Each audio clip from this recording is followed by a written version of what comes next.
নুরাল পাগলা আমাদের রাজবাড়িতেই পার্শ্ববর্তী গ্রামের মধ্যে নুরাল পাগলাকে নিয়ে যখন আলোচনা হলো, তার মাজার ভাঙ্গা হলো। নুরাল পাগলের মাজার ভাঙ্গার মাত্র 1-1.5 ঘন্টার মধ্যেই দেশের সর্বোচ্চ জায়গা থেকে, সর্বোচ্চ চেয়ার থেকে প্রতিবাদ করা হয়েছে কি হয় নাই? কথা বলেন, হয়েছে কি হয় নাই? নুরাল পাগল কি ইসলামের পক্ষের লোক না বিপক্ষের লোক? কথা কয় না? নুরাল পাগল ইসলামের বিপক্ষের লোক হওয়ার পরেও এই দেশ 99% মুসলমানের দেশ, এই দেশে বসে নুরাল পাগলাকে নিয়ে যখন একটু এদিক ওদিক করা হয়েছে, দেশের সর্বোচ্চ চেয়ার থেকে আওয়াজ দিয়া 1-1.5 ঘন্টার মধ্যে প্রতিবাদ করা হয়েছে। কিন্তু সেই জমিনের মধ্যে আল্লাহ রাব্বুল আলামিনের সরাসরি কালামুল্লাহ শরীফকে আল্লাহ তাআলা পাঠিয়েছেন। ওই জমিনের মধ্যে কোরআনকে অবমাননা করা হয়েছে, কোরআনকে লাথি মারা হয়েছে। একটা উচ্চ চেয়ারের থেকে এখন পর্যন্ত প্রতিবাদ পাই নাই। কথা বলেন ঠিক কিনা?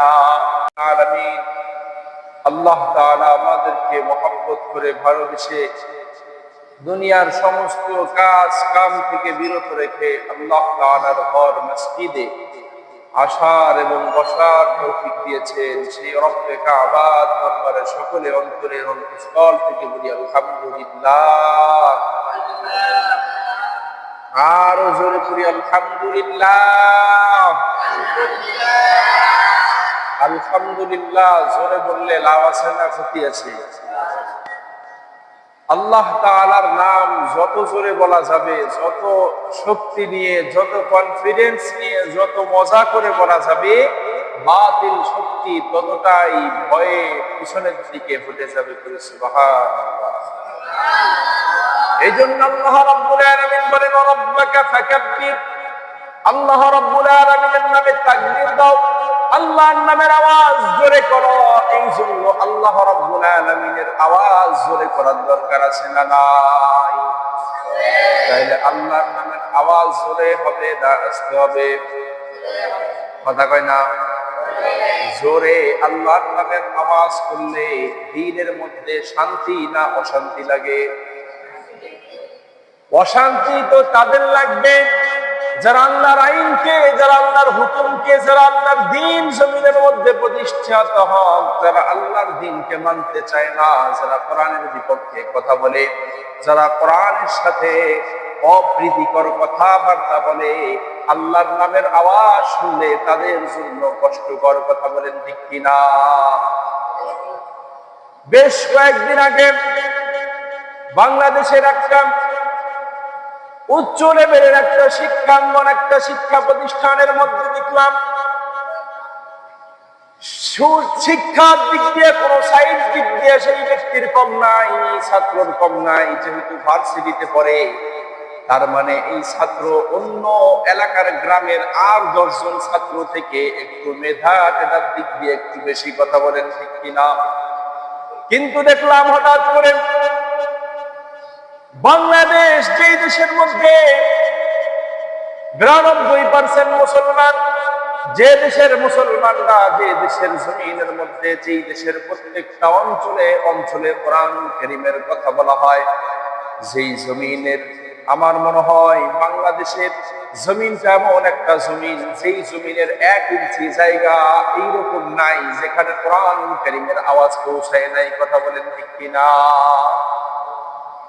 কারণ প্রত্যেক বছর প্রত্যেকটা গ্রামের মধ্যে অনেকগুলা হরেন লাগা মাহফিল করা হয়, মাহফিলের মধ্যে কোরআনের কথা বলা হয় না? এই জমিনের মধ্যে থেকে বাংলাদেশের মতন পাক ভূমিতে থাকার পরেও কোরআনের সাথে অবমাননা।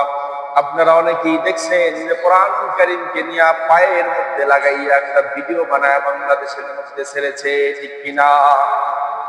হ্যাঁ, আজ পর্যন্ত দেখলাম একটা জিনিস আমরা খেয়াল করলাম, বাংলাদেশের মধ্যে যখন নুরাল পাগলা আমাদের রাজবাড়িতেই পার্শ্ববর্তী গ্রামের মধ্যে নুরাল পাগলাকে নিয়ে যখন আলোচনা হলো, তার মাজার ভাঙ্গা হলো, নুরাল পাগলের মাজার ভাঙ্গার মাত্র 1-1.5 ঘন্টার মধ্যেই দেশের সর্বোচ্চ জায়গা থেকে, সর্বোচ্চ চেয়ার থেকে প্রতিবাদ করা হয়েছে কি হয় নাই? কথা বলেন, হয়েছে কি হয় নাই? নুরাল পাগল কি ইসলামের পক্ষের লোক না বিপক্ষের লোক? কথা কয় না? নুরাল পাগল ইসলামের বিপক্ষের লোক হওয়ার পরেও এই দেশ ৯২% মুসলমানের দেশ, এই দেশে বসে নুরাল পাগলাকে নিয়ে যখন একটু এদিক ওদিক করা হয়েছে, দেশের সর্বোচ্চ চেয়ার থেকে আওয়াজ দিয়া ১-১.৫ ঘন্টার মধ্যে প্রতিবাদ করা হয়েছে। কিন্তু সেই জমিনের মধ্যে আল্লাহ রাব্বুল আলামিনের সরাসরি কালামুল্লাহ শরীফকে আল্লাহ তাআলা পাঠিয়েছেন। ওই জমিনের মধ্যে কোরআনকে অবমাননা করা হয়েছে, কোরআনকে লাথি মারা হয়েছে। একটা উচ্চ চেয়ারের থেকে এখন পর্যন্ত প্রতিবাদ পাই নাই। কথা বলেন ঠিক কিনা? কি বলেন পাইছি? হ্যাঁ, আজ কয়েকদিন হয়ে গেছে, এখনো পর্যন্ত বিচারের নামে কোনো কিছুই আমরা এখনো পর্যন্ত শুনতে পারি। এই হচ্ছে আমাদের দেশের বর্তমান পরিস্থিতি। সম্মানিত হাজিরিন, আল্লাহ রাব্বুল আলামিনের নাম জোরে বললে এই কোরআন অবমাননাকারী ইসলামের বিপক্ষের লোক, এদের গায়ের মধ্যে জ্বালা যন্ত্রণা শুরু হয় কি হয় না? কথা কয় না? তাইলে আমাদের শরীরের মধ্যেও তো এরকম অ্যালার্জি আছে নাকি? কি বলেন, আছে? তাইলে আল্লাহর নামের আওয়াজ জোরে দেওয়া যাবে কি যাবে না? সবাই সর্বোচ্চ স্বরে বলি আল্লাহু আকবার। মাশাআল্লাহ। তার মানে বোঝা যায় সবাই আল্লাহু আকবারের পক্ষের লোক আছি আমরা, ঠিক না? আল্লাহ তাআলা আমাদের সবাইকে দুনিয়ায় সফল, আখিরাতেও সফল করুক। আল্লাহুম্মা আমিন। সম্মানিত হাজিরিন, কোরআনুল কারীম এমন একটা কিতাব, এই কিতাবের ভুল ধরতে যারাই গেছে, যারা এই কিতাবকে নিয়ে গবেষণা করতে গেছে, এই কিতাবের কাছাকাছি গেছে, যে কিতাবের পক্ষে হয়ে যায় নাই, এটার ভুল ধরার জন্য গেছে, তারাও এই কিতাবের কাছে এসে মোমের মতন, তাদের পাথর হৃদয় মোমের মতন বলে গেছে। কথা বলেন ঠিক কিনা? আমরা দেখেছি ডক্টর মরিস বুখারী কোরআনুল কারীমের ভুল ধরার জন্য কোরআন পড়া শুরু করেছিলেন, গবেষণা করা শুরু করেছেন। কিন্তু কোরআনের গবেষণা করতে করতে এক সময় দেখলেন কোরআন ভুল না, আমার জিন্দেগির বাকি যেই কয়েক বছর গেছে এই পুরো বছরটা ভুল ছিল, আমি ব্যক্তি নিজেই ভুল, কোরআন ভুল না। কথা বলেন ঠিক কিনা? কোরআনুল কারীম, এই কোরআনের কাছে আসার কারণে, কোরআন তেলাওয়াতের কারণে হযরত ফারুক আযম তার ভুলকে আঘাত করেছিল।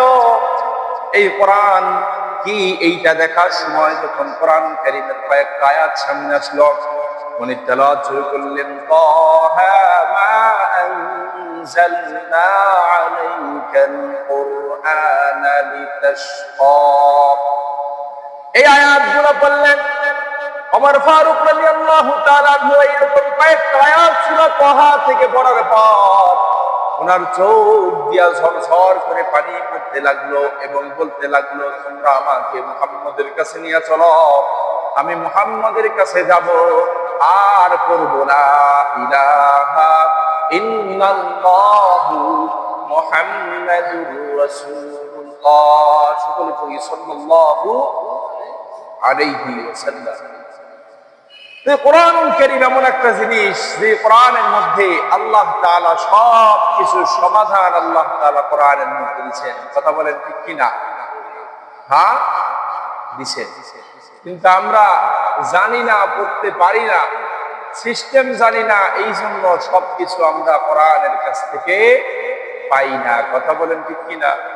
হ্যাঁ, একবার ইহুদিরা রাসূলুল্লাহ সাল্লাল্লাহু আলাইহি সাল্লামের কাছে একটা টিম আসছে, একটা দল আসছে। আসার পর আল্লাহ রাসূল সাল্লাল্লাহু আলাইহি সাল্লামকে বললেন, মুহাম্মদ, আমরা তোমাকে বিশ্বাস করব, তোমার বাতানো ধর্ম আমরা পালন করব। আসলে ইহুদিদের মধ্যে ভালো কোনো মন্তব্য ছিল না, ভালো চিন্তা ছিল না।